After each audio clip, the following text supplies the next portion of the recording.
If you've read the whole Harry Potter series just like I did, then I guess we can all agree that the movies did not do justice to the books, right? Hello again, I'm Alyzza Dee and welcome to A Little Bit of Everything.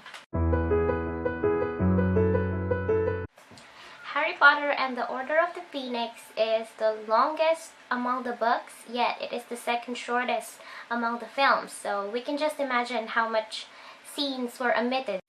I will only be able to tell you some of the differences. I know I will be missing out many because there are a lot of differences between the movie and the book. And because there are a lot of them, I don't think I will be able to read a scene for you today. I will only be able to tell you the differences, if that's okay. So here are the differences between the book and the film adaptation of Harry Potter and the Order of the Phoenix. Harry explained how Dudley was attacked, and then later on, Petunia was the one explaining to Uncle Vernon what Dementors are. She said she got it from Severus Snape when they were young.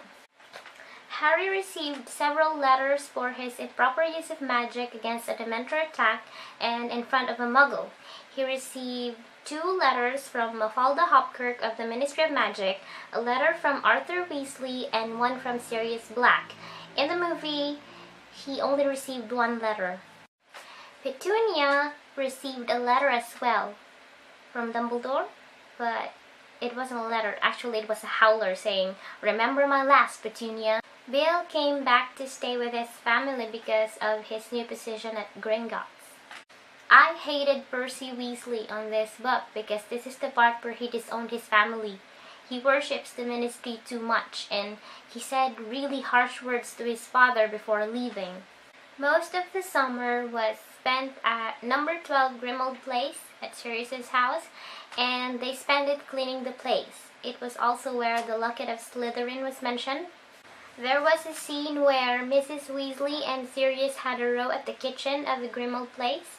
They also left out the scene where Mrs. Weasley cannot get rid of a Bogart hiding in one of the cupboards they are cleaning.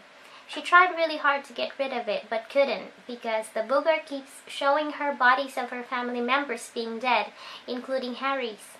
Hermione and Ron became prefects.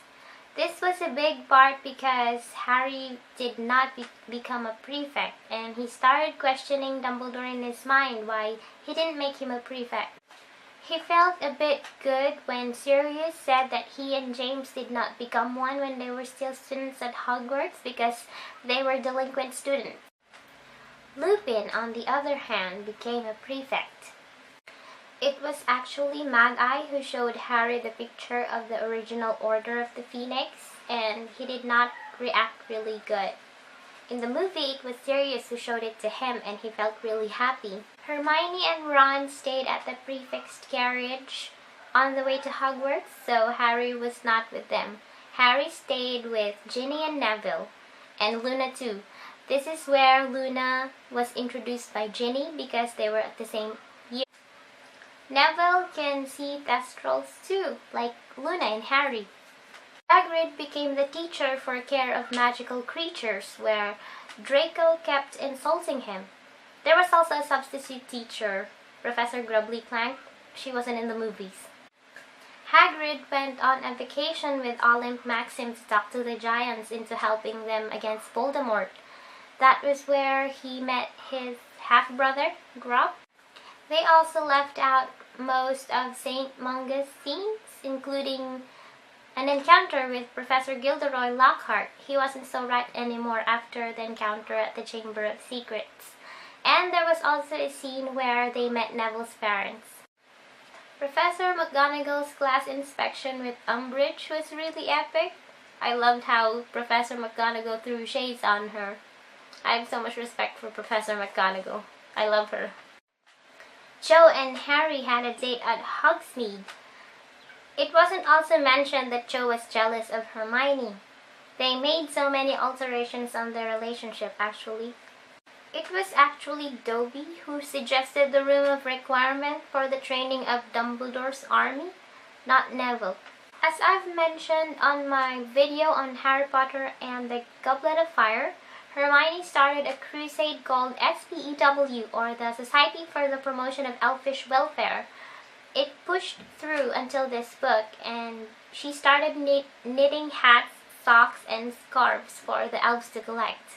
It wasn't Jo who spilled the beans about the DA to Professor Umbridge. It was actually her friend, Marietta Edgecombe, and she got pustules forming the word sneak across her face for telling off the group. It was again a hex formulated by the clever Hermione once they signed their names on a sheet of paper as members of Dumbledore's army. Dumbledore escaped from the Ministry by the help of Kingsley Shacklebolt. He's one of the people who fetched Harry at the beginning of the movie. Bellatrix did not actually hit Sirius with the killing curse. She used another spell which caused Sirius to fall in the veil in the Death Chamber. Dumbledore's duel with Voldemort in the book was very different from the movie. In the book, Dumbledore used the Fountain of Magical Brethren to protect Harry, and when Voldemort tries a killing curse, Fawkes the Phoenix flew in between to take it. And in the book, Dumbledore was pretty calm during the duel. That was how I understood it. But in the movie, I think it seems as though Dumbledore was having a hard time. The badass Professor McGonagall came back from St. Mungus after 4 stunning spells. Can you believe it? And my ultimate favorite scene was the Weasley twins pranked Umbridge. In the movie, they only showed us a bit of it, but there were actually a lot of pranks, including a portable swamp set at the 5th floor corridor. And when they decided to head out because they already know that they will be expelled, they told Peeves to give Umbridge hell for them, and Peeves responded with a salute. And he really did give Umbridge hell until the end. He even borrowed McGonagall's walking stick to prod Umbridge out of the castle. There was also a part where Umbridge set a lot of rules at Hogwarts and everyone was so pissed, including Peeves. He once tried to drop a chandelier and Professor McGonagall saw him. I thought she was gonna tell him off, but instead, Professor McGonagall said on the corner of her mouth, "It unscrews the other way." That was so priceless. Now I want Peeves to be in the movies. Oof, we're done finally. So those are the many differences between the book and the movie. Tell me the ones I've missed out. So since I still have time, I think I will explain why the name of my channel is a little bit of everything. It's because I will be doing a little bit of everything. I will be doing books, music, song covers, dance covers, health, food, challenges, and anything there is. So if you're subscribed on my channel, expect anything. I also put the links of my other videos on the description box below. Please do watch them. And if you like this video, please don't forget to give this a thumbs up and subscribe. Until next time, bye.